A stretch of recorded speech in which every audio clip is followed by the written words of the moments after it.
Bonjour frères et sœurs et bon dimanche à vous. J'espère que vous avez passé un agréable week-end. Le thème que nous allons développer ce matin est intitulé La puissance de la louange. La puissance de la louange. La puissance est le caractère de ce qui produit de grands effets. La puissance est une intensité, une efficacité, un phénomène.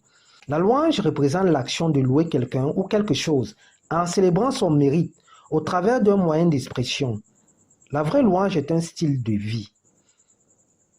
Louer Dieu en vérité et en esprit est un signe de la maturité spirituelle, un signe de la nouvelle naissance. La vraie louange sature tout notre être, nous rend légers, nous connecte littéralement à Dieu. La vraie louange nous introduit dans une intimité permanente avec notre Créateur. La vraie louange est capitale et essentielle dans la vie de tout enfant de Dieu. Celle-ci agit efficacement et est agréée à Dieu. D'ailleurs, le psaume 50, le verset 23 déclare: celui qui offre pour sacrifice des actions de grâce me glorifie. Et à celui qui veille sur sa voie, je le ferai voir mon salut. Je le ferai voir mon salut, dit l'Éternel. Et plus loin, dans les Écritures, précisément dans Éphésiens 5, le verset 19, Paul, en véritable serviteur de Dieu, déclare: entretenez-vous par des psaumes, par des hymnes et par des cantiques spirituels, chantant et célébrant de tout votre cœur les louanges du Seigneur.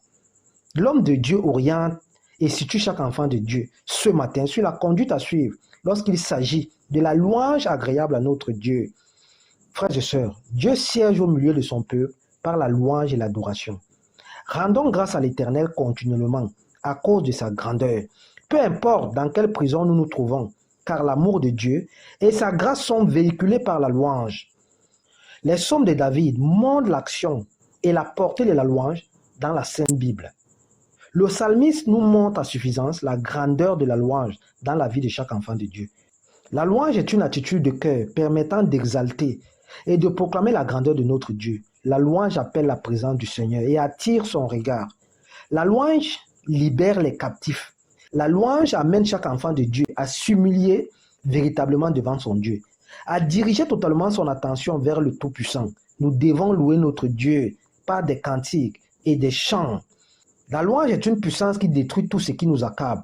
Elle nous élève. Elle établit la présence de Dieu pour tout véritable adorateur. La louange et l'adoration dissipent l'adversité. La louange intercède par le biais de l'Esprit Saint auprès du Tout-Puissant. La vraie louange réveille et assujettit la chair. La vraie louange fait vibrer, illumine tout notre être, nous embrase instantanément. La vraie louange nous transporte dans les sphères les plus élevées de l'esprit. La véritable louange est une arme de destruction massive.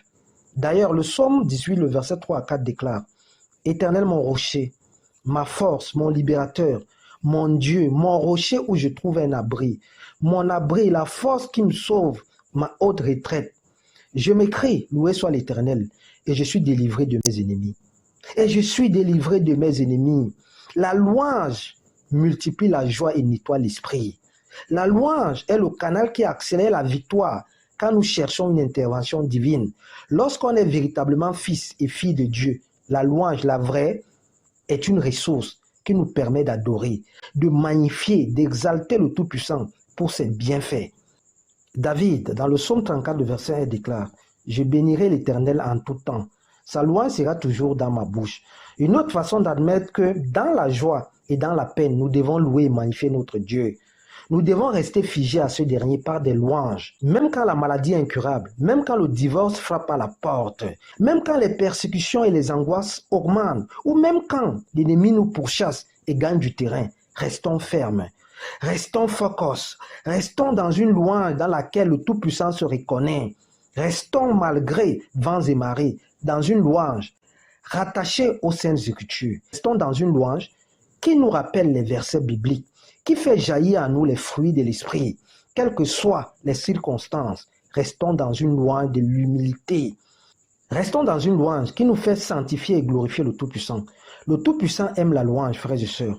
Et notre louange doit être illimitée, sans frein, car le Tout-Puissant est d'une bonté infinie, et nul n'est semblable à ce dernier. D'ailleurs, rien ni personne ne pourra nous séparer de son immense amour. L'une des preuves d'attachement et de reconnaissance en réponse à Dieu pour tous ses bienfaits dans notre vie reste la louange. La louange a un pouvoir énorme. Elle a la capacité de briser des chaînes. Les jours tombent et sont brisés grâce à la puissance de nos louanges. C'est ce qui s'est passé dans la prison. Lorsque Paul et Silas se sont mis à prier, à louer leur Dieu, les chaînes sont tombées. Les chaînes se sont brisées par la puissance du Tout-Puissant. Nous sommes précisément dans Acte 16, le verset 25 à 29. Nous lisons. Vers le milieu de la nuit, Paul et Silas priaient et chantaient les louanges de Dieu. Et les prisonniers les entendaient. Tout à coup, il se fit un grand tremblement de terre, en sorte que les fondements de la prison furent ébranlés. Au même instant, toutes les portes s'ouvrirent et les liens de tous les prisonniers furent rompus. Le geôlier se réveilla et lorsqu'il vit les portes de la prison ouvertes, il tira son épée et allait se tuer. Pensant que les prisonniers s'étaient enfuis, Paul cria d'une voix forte, « Ne te fais pas du mal, nous sommes tous ici. » Alors le geôlier, ayant demandé de la lumière, entra précipitamment et se jeta tout tremblant aux pieds de Paul et de Silas. Frères et sœurs, nous devons toujours louer l'Éternel. Louer l'Éternel dans les moments favorables ou non. Dans Josué 6, les murs de Jéricho sont tombés sans effusion de sang à travers la louange. Les murs de Jéricho, Jéricho était une barricade où personne n'entrait, personne ne sortait. Jéricho était une forteresse où personne ne pouvait entrer.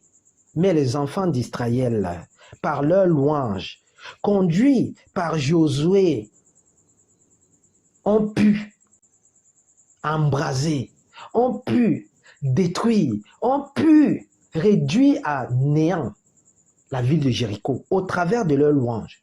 La louange a une place importante dans la vie de tout véritable enfant de Dieu. Une vie de louange est une bénédiction. Une vie de louange est une grâce. Quand nous sommes dans les louanges à Dieu, le surnaturel entre en scène en notre faveur. Le surnaturel se produit. La louange produit le surnaturel. La louange est une puissance, un état d'esprit. Chaque enfant de Dieu doit adorer, exprimer à Dieu sa gratitude. Quand tout va bien et quand tout va mal, la louange nous aide à ressentir la présence de Dieu. David déclare, « Chaque jour, sa louange est sur ma bouche. Peu importe l'instant, peu importe les circonstances, je bénis la grandeur, la majesté de Dieu. Je bénis les œuvres de l'Éternel. Je bénis le pouvoir de l'Éternel. Je bénis la grandeur du Tout-Puissant, le Créateur du ciel et de la terre. » La louange est hyper importante dans la vie de chaque enfant de Dieu. Et nous devons nous atteler à louer l'Éternel. À louer l'Éternel. Tout véritable enfant de Dieu est un véritable adorateur de Dieu. Au travers de la louange. Nous devons adorer l'Éternel au travers de la louange. La louange a une place importante dans la vie de chaque enfant de Dieu. Nous devons adorer l'Éternel de manière constante, de manière permanente. Car c'est la volonté de Dieu pour nous. Chaque enfant de Dieu doit être dans la louange permanente. Car la louange a une puissance, une force incroyable qui brise les chaînes, qui libère les captifs. Bon dimanche et bon début de semaine. C'est ce thème qu'on avait à développer ce matin. Merci.